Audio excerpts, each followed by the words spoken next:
Corona की जमात के सबसे बड़े जिम्मेदार मौलाना साद पर कानून का शिकंजा हर दिन के साथ कसता जा रहा है और अब रडार पर न सिर्फ मौलाना साद हैं बल्कि उनके रिश्तेदार भी हैं, करीबी भी हैं।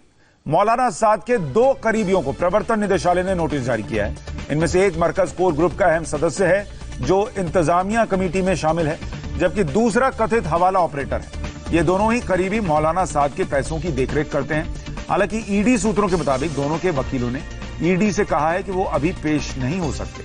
वहीं क्राइम ब्रांच ने भी मौलाना साद के बेटे से मरकज से जुड़े 20 लोगों की जानकारी मांगी है। सूत्रों के मुताबिक ये सभी लोग मरकज में आने जाने वाले लोगों और वहां की पूरी व्यवस्था का जिम्मा संभालते हैं। मौलाना साद के बेटे से कल क्राइम ब्रांच ने पूछताछ की थी।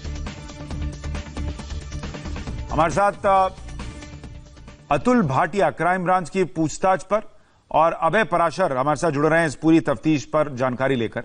अभय, पहले यह समझाइए कि अभी कुछ दिन पहले यह रिपोर्ट आई थी कि मौलाना साद का काम उसके 2 बेटे देखते हैं। अब ये जो 2 नए किरदार सामने आ रहे हैं जो कि ईडी की रडार पर हैं, ये दोनों लोग कौन हैं?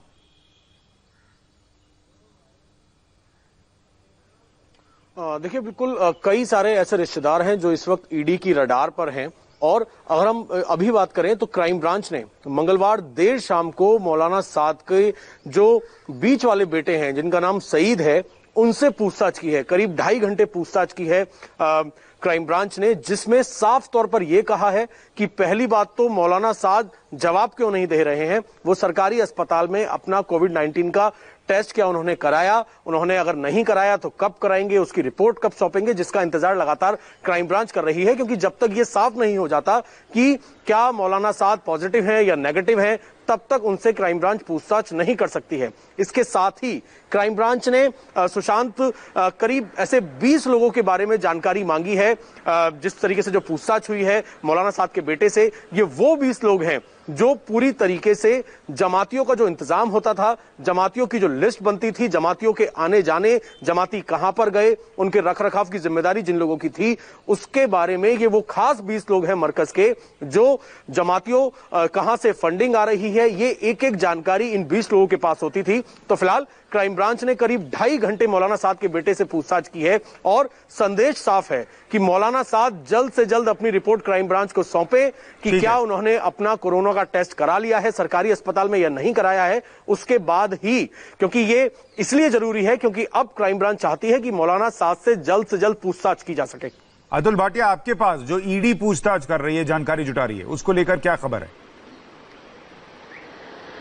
देखिए सुशांत, जिस तरीके से हवाला कारोबारी को जो है वो बाकायदा नोटिस दिया है, लेकिन अभी वो उसके वकील ने बोला है कि अभी वो पेश नहीं हो सकता। सबसे अहम बात ये यहाँ पर ये है कि जो ये बात बिल्कुल पूरी तरीके से स्पष्ट हो चुकी है कि जो पूरा तबलीगी जमात का मरकज था, यहाँ पर हवाला का पैसा पहुंचता था, विदेशों से भी हवाला का पैसा आता था। ये तमाम जानकारी ईडी को मिली है, जिसके बाद पूरा लेन देन किस तरीके से यहाँ पर होता था, कैसे हवाला का कारोबार पूरा इस मरकज के अंदर चल रहा था, ये तमाम इन्वेस्टिगेशन ईडी कर रही है। ईडी किसी भी समय, अब किसी भी दिन जो है वो मौलाना साद को जो है नोटिस जारी कर सकती है। हालांकि जिस तरीके से क्राइम ब्रांच इस पूरे मामले की इन्वेस्टिगेशन कर रही है और सबसे बड़ी प्रायोरिटी दोनों जांच एजेंसियों की यही है कि जो मौलाना साद है वो जल्द से जल्द अपना कोरोना का टेस्ट कराए, जिससे कि अभी लगातार जो मौलाना साद है वो बच रहा है। उसने ये बात बोली थी कि उसने एक प्राइवेट लैब से अपना टेस्ट करवाया है जो कि नेगेटिव आया है, लेकिन जो क्राइम ब्रांच और जो ईडी है वो इसको बिल्कुल भी नहीं मान रहे और लगातार ये दबाव उसके ऊपर बनाया जा रहा है कि वो एम्स में अपना कोरोना का टेस्ट कराए। तो फिलहाल जो दोनों जांच एजेंसियां, उनकी प्रायोरिटी इस बात की है कि जल्द से जल्द कोरोना का टेस्ट जो है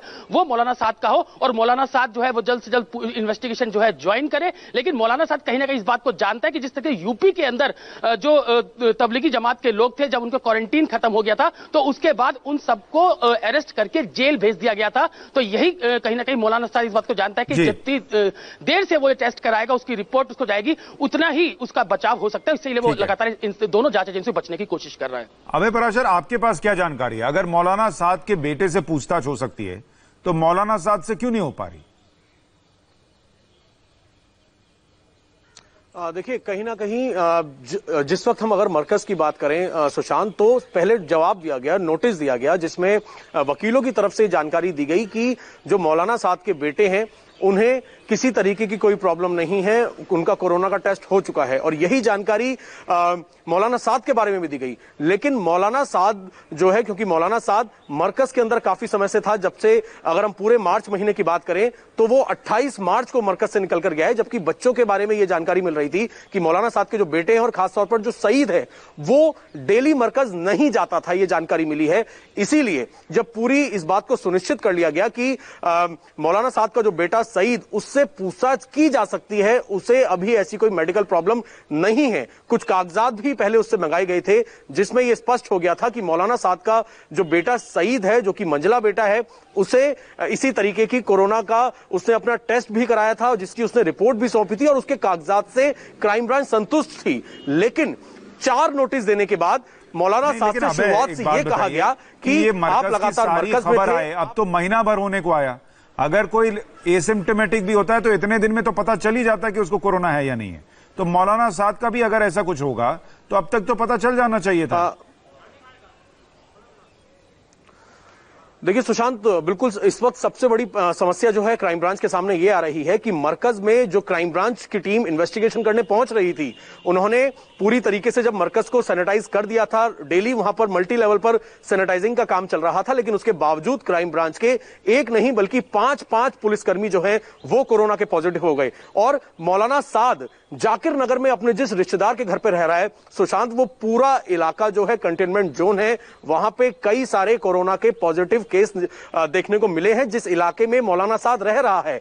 ऐसे में किसी भी तरीके से कोई रिस्क इस वक्त क्राइम ब्रांच नहीं लेना चाहती जब तक वो अपने सरकारी थोड़ी एहतियात बरतने की बात जो है कि वो एहतियात बरती जा रही है, इसलिए अभी तक मौलाना साद से पूछताछ नहीं हो पाई है। लेकिन ईडी और क्राइम ब्रांच दोनों के रडार पर मौलाना साद, उनके बेटे और कुछ और करीबी भी हैं जिनके बारे में हमारे दो सहयोगी अतुल भाटिया और अभय पराशर जानकारी दे रहे थे। आप दोनों का बहुत शुक्रिया। अपडेट के लिए आपके पास